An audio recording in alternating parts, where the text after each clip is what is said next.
Assalamualaikum warahmatullahi wabarakatuh. Izin memperkenalkan diri, saya Novia Fitri Rahmadi dengan NPM 2313041 dari kelas 5A Program Studi Pendidikan Bahasa dan Sastra Indonesia dalam pembelajaran micro teaching. Kali ini saya akan memperhatikan terkait keterampilan memimpin diskusi kelompok kecil. Selamat menyaksikan.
Tentang pelajaran sebelumnya. Minggu lalu kita sudah belajar tentang makna denotatif dan konotatif. Ya, ada yang masih ingat nggak? Saya. Silakan Saneha. Saya Bu. Konotatif itu makna kias, sedangkan kalau makna denotatif itu makna sebentar ya Bu. Ya, betul sekali Saneha. Nah, jadi makna denotatif itu adalah makna yang sebenarnya, sedangkan konotatif itu adalah makna kias. Yang lain masih ingat kan?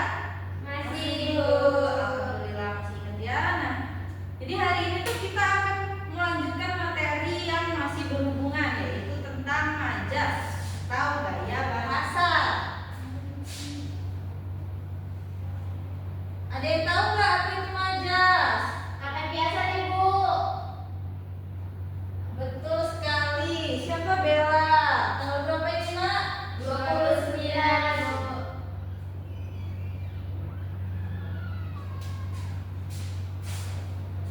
Baik, kali ini kita belajarnya nggak individu nih. Nah, ibu mau kalian itu belajarnya berkelompok. Jadi ibu mau kalian membentuk kelompok-kelompok kecil supaya kalian bisa berdiskusi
perbandingan. Jadi kalau dalam majas itu kita tidak menggunakan bahasa yang sebenarnya, kita menggunakan kiasan-kiasan. Kemudian yang kedua memiliki makna tidak sebenarnya. Nah, itu tadi bahasa kias, yaitu makna yang tidak Sebenarnya.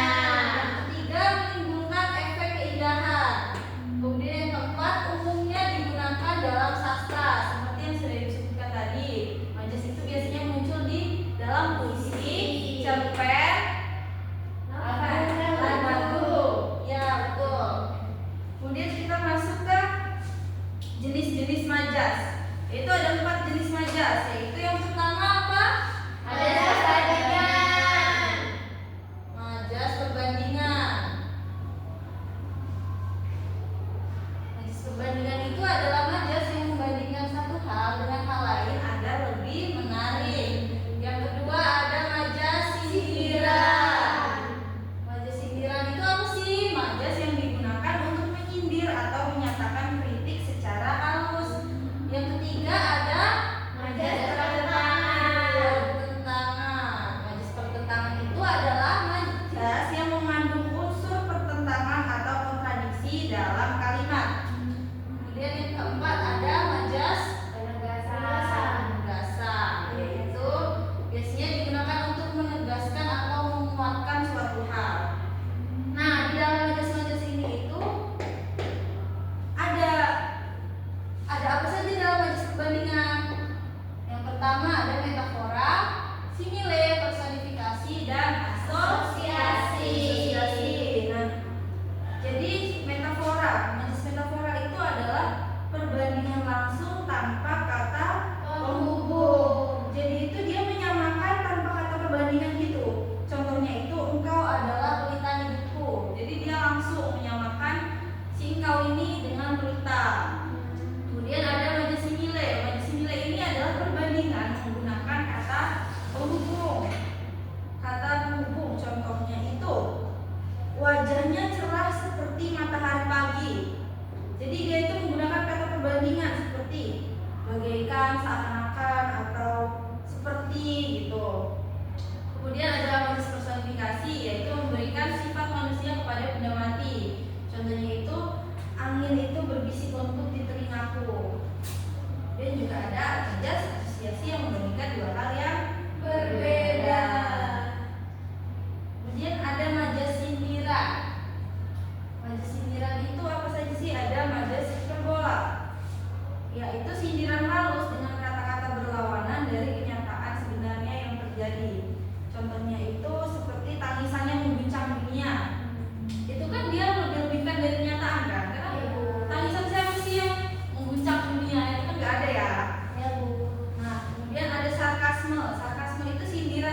Dimohon dalam berdiskusi kalian saling membantu ya, jangan saling menyalahkan.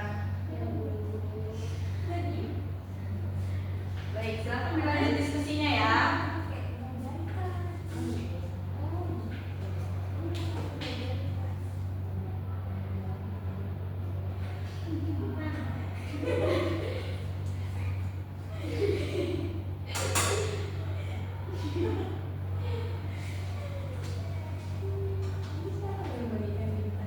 Susah ya, Mak? Iya, Bu, ya, Bu. Yang susah. Baik ya. Waktunya sisa 2 menit lagi ya, Mak. Ibu lupa tadi kalau 2 waktu.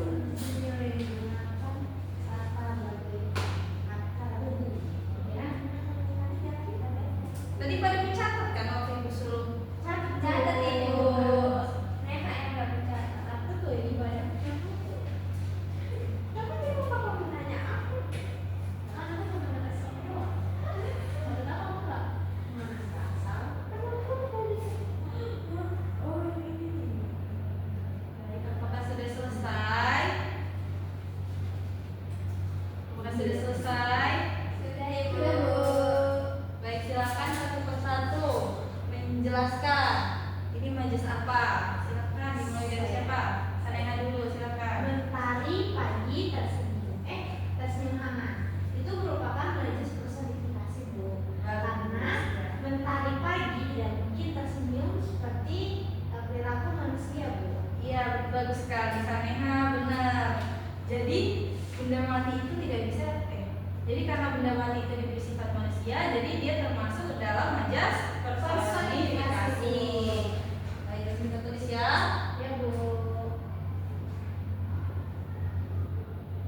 Kemudian siapa yang mau nomor 2? Ada Ibu. Bella, Ibu. Silakan Bella. Yang kedua, tangisnya membuat bumi terguncang itu masuk ke hiperbola, Ibu. Karena nggak mungkin, Bu, tangisan seorang itu bisa mengguncang dunia, Ibu. Itu berlebihan. Iya, bagus sekali karena dia berlebihan, jadi dia disebut majas hiperbola. Selanjutnya Intan. Yang nomor 3 itu termasuk majas simile, Ibu, karena dia menggunakan kata penghubung bagaikan. Dia bagaikan bintang di malam hari.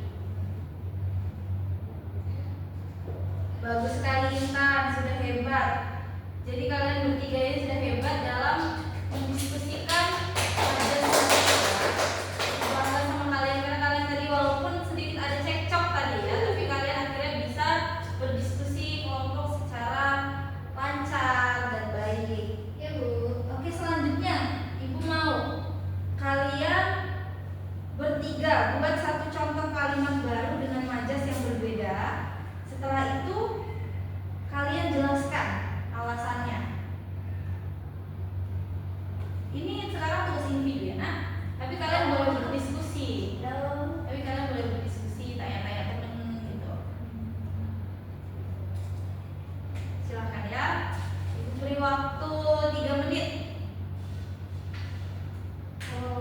Aku, coba. Baik Bella, silakan. Dia adalah bunga desa. Itu masuk ke dalam metafora, Bu. Karena bunga desa itu seseorang dilambangkan sebagai bunga gitu, Bu. Iya, bagus sekali Bella. Ada yang mau coba lagi? Saya Ibu. Aku dulu aja. Silakan Intan.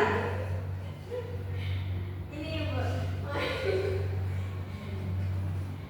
Majasnya itu angin bernyanyi di antara pepohonan. Itu termasuk personifikasi, Bu, karena dia menggunakan benda angin untuk bernyanyi, Bu. Padahal kan bernyanyi itu kan suatu kegiatan ya, tapi angin ini kan benda mati. Iya,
pembelajaran hari ini kalian malah jadi musuhan gara-gara tadi beda pendapat, gara-gara usil gitu loh. Baik Bu. Mohon kondisi Ya, Bu Bu. kalian nak. Iya Bu.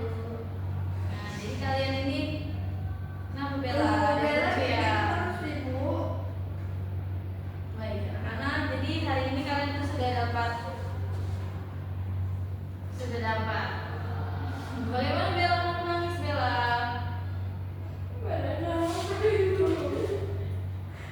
Udah ya udah. Mau tukar tempat duduk dulu lah. Udah ya, tadi udah minta maaf kan? Ya Desi, maaf dulu. Kemarin coba. Maaf. Emang ya Ibu. Waktunya juga udah mau habis ya Bu ya? Iya Bu. Mati lampu. Baik ya, jadi pagi hari ini kalian tuh sudah bisa menyebutkan ciri-ciri majas, memberikan contoh dan juga bisa menentukan ini tuh kalimat ini tuh termasuk majas apa, kenapa disebut majas itu, gitu ya. Nah, jadi sebelum kita akhiri, siapa yang bisa menyimpulkan pelajaran kita pada pagi hari ini? Saya Bu. Silakan Saneha. Majas merupakan gaya bahasa yang digunakan dalam karya sastra seperti puisi, pantun, kemudian juga digunakan lagu. Terus kemudian majas memiliki ciri-ciri menggunakan makna kias dan makna yang bukan sebenarnya. Kemudian macam-macam majas tadi dijelaskan ada perbandingan, pertentangan, sindiran, dan penegasan Ibu. Bagus sekali Saneha. Jadi kesimpulannya itu majas adalah gaya bahasa yang menggunakan makna kias atau tidak sebenarnya. Kemudian ciri-cirinya itu bersifat kias, memiliki bahasa indah, imajinatif, dan menimbulkan efek emosional. Kemudian macam-macam majas tadi ada perbandingan, pertentangan, sindiran, dan penegasan. Nah, jadi sebelum Ibu akhiri untuk tugas kecilnya, silakan kalian cari satu puisi dari internet atau dari buku antologi puisi ya. Lalu kalian tandai yang termasuk dalam majas. Baik Bu. Kalian juga tulis ya di situ termasuknya majas apa. Baik Bu. Oh iya Ibu. Dikumpulkan minggu depan ya sama ketua kelas. Langsung ke meja Ibu ya. Siap Bu. Nah, sebelum kita menutup pembelajaran pada pagi hari ini, hendaknya kita berdoa dulu agar ilmu yang kita dapatkan diberkahi oleh Allah Subhanahu wa taala. Silakan ketua kelas memimpin doanya. Semua siap. Berdoa mulai. Berdoa selesai. Baik, mari kita tutup pembelajaran hari ini dengan bacaan hamdalah. Alhamdulillahirobbilalamin. Terima kasih anak-anak, kalian luar biasa. Ibu pamit ya. Wassalamualaikum warahmatullahi wabarakatuh. Waalaikumsalam warahmatullahi wabarakatuh. Terima kasih Bu. Terima kasih kembali ya.